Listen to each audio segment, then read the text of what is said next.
A Bíblia diz que Deus criou o homem perfeito, colocou-o num lugar perfeito e ele tinha comunhão com o Deus perfeito.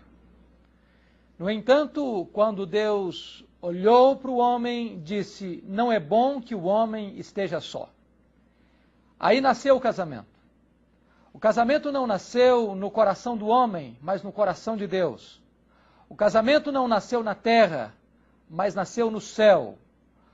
O casamento não é instituição humana, o casamento é instituição divina. A palavra de Deus, no Evangelho segundo Mateus, capítulo 19, versos 3 a 12, trata da questão do casamento e do divórcio. Diz a Bíblia que os fariseus, querendo experimentar Jesus, perguntaram-lhe: é lícito ao marido repudiar sua mulher por qualquer motivo? Jesus respondeu a esta pergunta com outra pergunta. Não tendes lido? Que desde o princípio Deus os criou homem e mulher, e que disse: por esta causa deixa o homem seu pai e sua mãe, se une à sua mulher, tornando os dois uma só carne? E que o Deus uniu não o separe o homem? Então diz a Bíblia que os fariseus retrucaram: mas então por que Moisés mandou dar carta de divórcio e repudiar? Jesus respondeu-lhes: é por causa da dureza do vosso coração é que Moisés permitiu lavrar carta de divórcio. Entretanto, não foi assim desde o princípio. Jesus então afirma: eu porém vos digo, quem repudiar sua mulher, não sendo por causa de relações sexuais ilícitas, e casar com outra, comete adultério. E quem casar com a repudiada, comete adultério.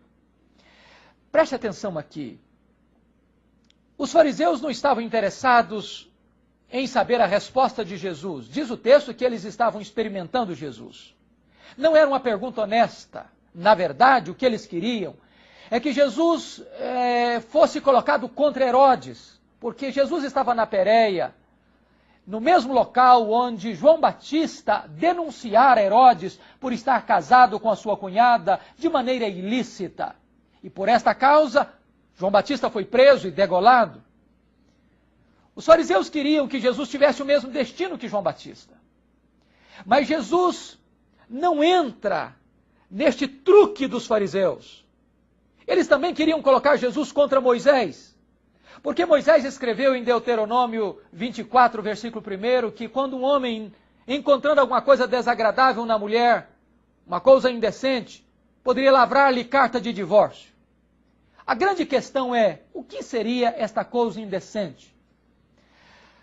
A escola rabínica de Shammai dizia que esta coisa indecente era adultério, era infidelidade conjugal. Mas uma outra escola rabínica, a escola de Hillel, dizia que podia ser qualquer coisa. Se uma mulher, por exemplo, queimasse a refeição, ou se a mulher falasse tão alto que o vizinho escutasse, este homem podia lavrar carta de divórcio e repudiar sua mulher. Desta maneira, dentro da cultura judaica, o divórcio estava sendo absolutamente facilitado e o casamento banalizado. Não é assim tão diferente hoje. A instituição do casamento também está sendo banalizada. Nós estamos vendo hoje a explosão do índice de divórcios. Recentemente, a revista Veja publicou que no Brasil, nos últimos 6 anos, o índice de divórcio na terceira idade cresceu 51%. Em alguns países, como Estados Unidos, o índice de divórcio já ultrapassou a fronteira dos 50%. Na verdade, hoje, casamento tem sido uma experiência, e uma experiência não muito sólida, onde as pessoas entram sem refletir e saem sem medir as consequências. Nós estamos assistindo à derrocada da família, à crise da família, à crise do casamento. Talvez você esteja passando por uma grande crise. Talvez você esteja pensando assim: para mim não tem mais jeito, para o meu casamento não tem mais esperança. Quem sabe você até mesmo foi vítima de um abandono. Seu coração está ferido, sua alma está aflita, porque um casamento construído com tantos sonhos, com tanto idealismo, começou a desmoronar. E hoje você vive na solidão. Quem sabe você está vivendo este drama do divórcio na sua própria casa, na sua própria família. Jesus Cristo não aceitou a provocação dos fariseus e, em vez de tratar de divórcio, ele vai tratar de casamento. É sobre casamento que eu quero falar para você. Jesus está lançando aqui as bases de um casamento feliz, porque Deus não quer que você seja infeliz. O casamento não é certamente uma prisão. O casamento não é uma instituição para oprimir, para deixar você triste, para deixar você infeliz. Deus criou o casamento para a maior felicidade do ser humano. Deus quer que você seja feliz. E se você seguir os parâmetros, as balizas e os princípios de Deus, certamente o seu casamento será um casamento feliz. Quais são esses princípios? Vejam bem, em primeiro lugar, Jesus disse que o casamento ele é heterossexual. O casamento é entre um homem e uma mulher. Não diz a Bíblia que haja casamento entre um homem ou entre uma mulher e uma mulher. Isso está em desacordo com o ensino de Deus. Isso está na contramão do princípio bíblico. Esta questão da união homossexual está em flagrante choque com o que ensina a palavra de Deus. A palavra de Deus diz que uma relação homossexual é um erro, é uma abominação para Deus. Está em desacordo com o ensino de Deus. Mas em segundo lugar, o casamento ele é monogâmico.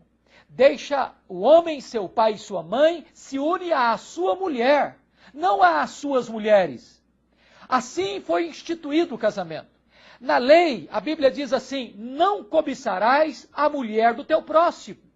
Ou seja, não as mulheres do teu próximo, mas a mulher do teu próximo. De tal forma que o casamento, conforme instituído por Deus e conforme estabelecido na lei de Deus, é um casamento monogâmico. Mas em terceiro lugar, o casamento também é monossomático, ou seja, diz a Bíblia que os dois se tornam uma só carne. O sexo, que é um erro e uma precipitação e um pecado e uma desobediência antes do casamento e fora do casamento, é uma ordenança divina no casamento. O sexo é bom, o sexo é santo, o sexo é puro.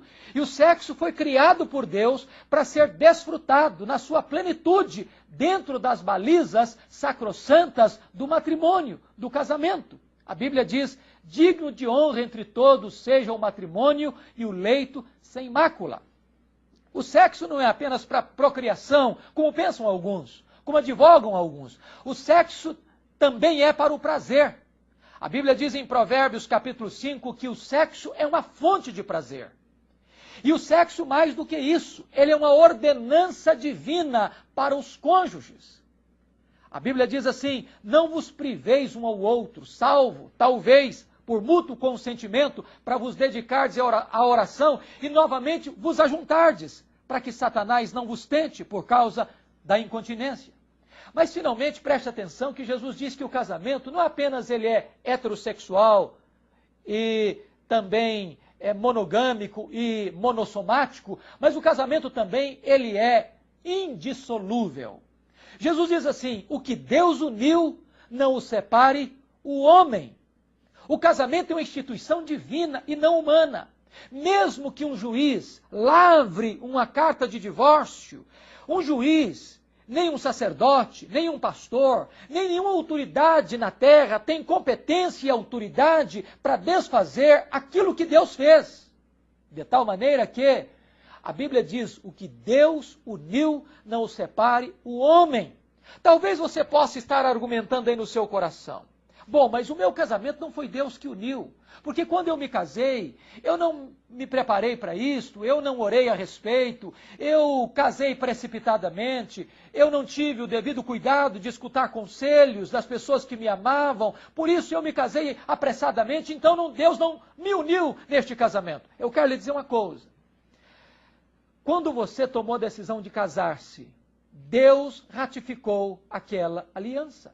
Se você orou, se você buscou conselho, se você casou-se precipitadamente, essa é uma questão de responsabilidade sua. Mas no momento em que você se casou, Deus ratificou aquela aliança. E a palavra de Deus nos diz que nós não temos autoridade nem competência para desfazer o que Deus ratificou e o que Deus fez. Então diz a Bíblia que os fariseus interpelaram Jesus novamente. Por que então que Moisés mandou dar carta de divórcio e repudiar? Jesus responde, vocês não entenderam Moisés. Vocês estão lendo equivocadamente Moisés. Moisés nunca mandou dar carta de divórcio. Moisés permitiu por causa da dureza do vosso coração. Mas não foi assim desde o princípio. Na verdade, o que é que Jesus está querendo dizer? O que Jesus está querendo dizer é que o casamento foi instituição divina, mas o divórcio é instituição humana. O propósito de Deus é o casamento e não o divórcio. O divórcio foi algo que surgiu em virtude do pecado do homem, da dureza do coração do homem. Mas o plano de Deus, o projeto de Deus é o casamento e não o divórcio. Entretanto, o Senhor Jesus Cristo vai trazer uma cláusula exceptiva muito importante. Jesus então diz, eu porém vos digo, quem repudiar sua mulher, não sendo por causa de relações sexuais ilícitas e casar com outra, comete adultério. O que Jesus quis dizer? Na verdade, Jesus está dizendo que nós não podemos elastecer aquelas condições para o divórcio. O divórcio não pode ser banalizado.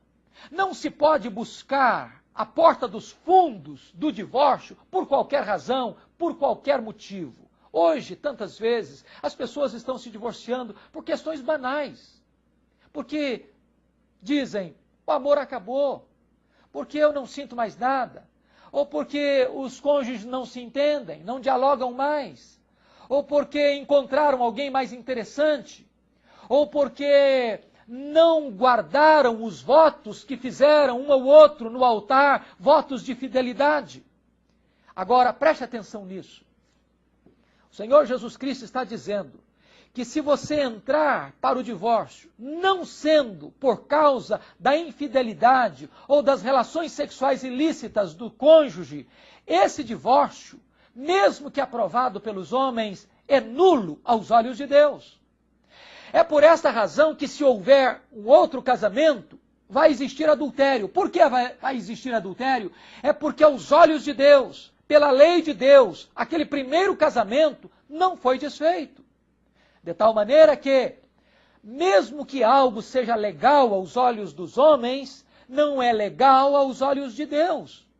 Nós somos regidos e um dia vamos prestar contas diante do tribunal de Deus por aquilo que Deus estabeleceu em sua eterna palavra.